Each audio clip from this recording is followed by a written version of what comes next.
In this lecture, we are going to cover the pharmacology of drugs for Parkinson's disease. So let's get right into it. Parkinson's disease is a neurological disorder that results in a progressive loss of coordination and movement. Now, the neurons responsible for coordinating movement are located in a part of the brain called striatum, which receives information from two major sources, the neocortex and a region known as the substantia nigra. The cortex relays sensory information as well as plans for future action, while the substantia nigra sends dopamine that helps to coordinate all of the inputs.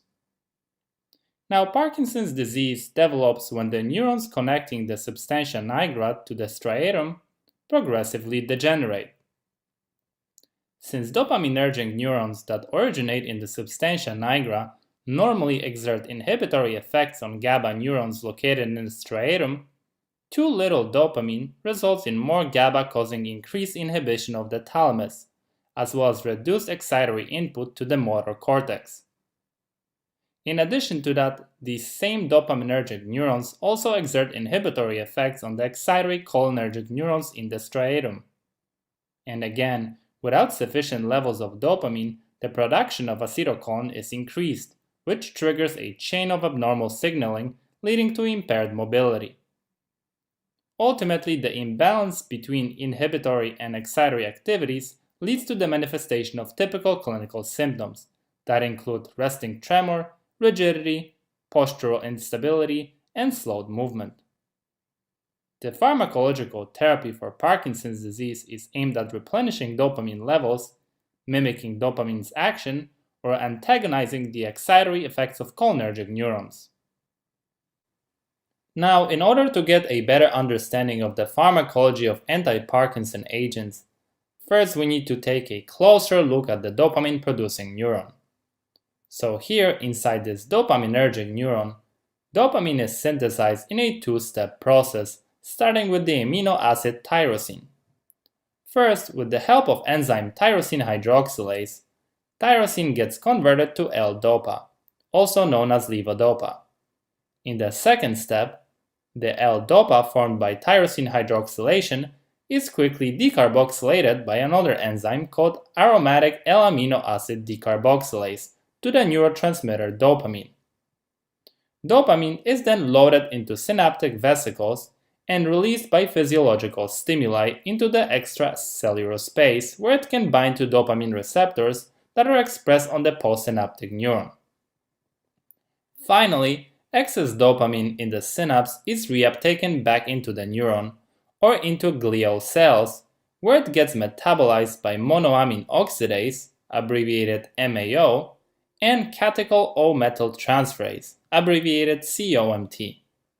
It's important to note that while the MAO enzyme exists in two forms, known as type A and type B, the type that is predominantly found in the glial cells is the MAO type B. Now let's move on to discussing drugs used in treatment of Parkinson's disease, starting with one of the most commonly used drugs, that is levodopa. But first things first, you may wonder, well, why would you use the precursor of dopamine instead of dopamine itself? And the answer is, it's because of the blood-brain barrier. Blood-brain barrier is a tightly packed layer of endothelial cells that restricts free access of molecules between the blood and the brain. Dopamine happens to be one of those molecules that cannot freely pass through this barrier. However, levodopa can, with a little bit of help. One of the biggest problems levodopa faces on its own is peripheral metabolism. There are two major enzymes in periphery which cause breakdown of levodopa before it can reach the brain. That is peripheral dopa decarboxylase, which converts levodopa to dopamine, and catechol O-methyltransferase, which converts levodopa to 3-O-methyl-dopa. Because of this, levodopa must be administered with another agent, called carbidopa, which inhibits dopamine decarboxylase and thus reduces metabolism of levodopa in the periphery. Another agent that is used in combination with levodopa and carbidopa is entacapone, which inhibits peripheral COMT, and thus, just like carbidopa, it prolongs the time that levodopa is available to the brain. Now, levodopa is carried across blood-brain barrier by amino acid transporter. Once inside the brain, levodopa is efficiently converted to dopamine, thus supplementing depleted dopamine levels in the midbrain. However, let's not forget that dopamine is also susceptible to breakdown by COMT as well as MAOB, which convert dopamine to 3-methoxytyramine and 3,4-dihydroxyphenylacetic acid respectively. So here another useful drugs come into play, namely selegiline and rasegiline, which selectively inhibit MAOB, and tolcapone, which inhibits COMT. As a side note here, in comparison to entacapone, tolcapone can better penetrate the blood-brain barrier and thus can act both in the central nervous system and in the periphery. So again, as you can see, by decreasing the metabolism of dopamine, these drugs help to increase dopamine levels in the brain. Unfortunately, because Parkinson's is a progressive disease, with time the number of dopamine-producing neurons decreases, and fewer cells are capable of making dopamine. Taking that into consideration, some drugs have been developed to mimic dopamine and directly stimulate dopamine receptors in the brain. Drugs that belong to this class include bromocriptine, ropinirole, pramipexole, rotigotine, and apomorphine. Now, as I mentioned at the beginning of this lecture, in Parkinson's disease, dopamine depletion leads to increased acetylcholine release, which then activates muscarinic receptors located on the neurons responsible for smooth motor control. The overstimulation of these neurons by acetylcholine then causes tremors and rigidity.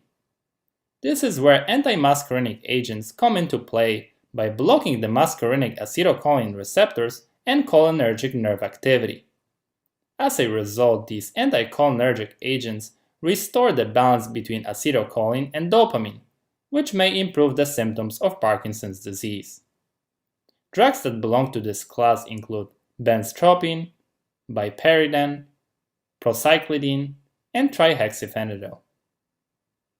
Now, before we move on, I wanted to briefly mention here one more drug used in the treatment of Parkinson's disease, that is amantadine. Amantadine doesn't exactly fit into any of the classes that we discussed so far. Its mechanism of action is poorly understood. However, some of the speculated ones are that it prevents dopamine reuptake, facilitates presynaptic dopamine release, and blocks glutamate and NMDA receptors. Now, when it comes to side effects, levodopa in combination with carbidopa may cause nausea, loss of appetite, hypotension, mental disturbances, and discoloration of urine, sweat, or saliva. Selegiline and rasegiline may cause nausea, insomnia, dyskinesia, and visual hallucinations. Entacapone and tolcapone may cause discoloration of urine, sweat, or saliva, and diarrhea, which can get severe, particularly with the use of tolcapone. In addition to that, tolcapone has been associated with liver toxicity. All dopamine agonists may cause nausea, orthostatic hypotension, mental disturbances, and daytime sleepiness. In addition to that, bromocriptine has been associated with pulmonary and cardiac fibrosis. Lastly, drugs that block muscarinic receptors generally produce anticholinergic side effects, such as constipation, urinary retention, dry mouth, and blurred vision.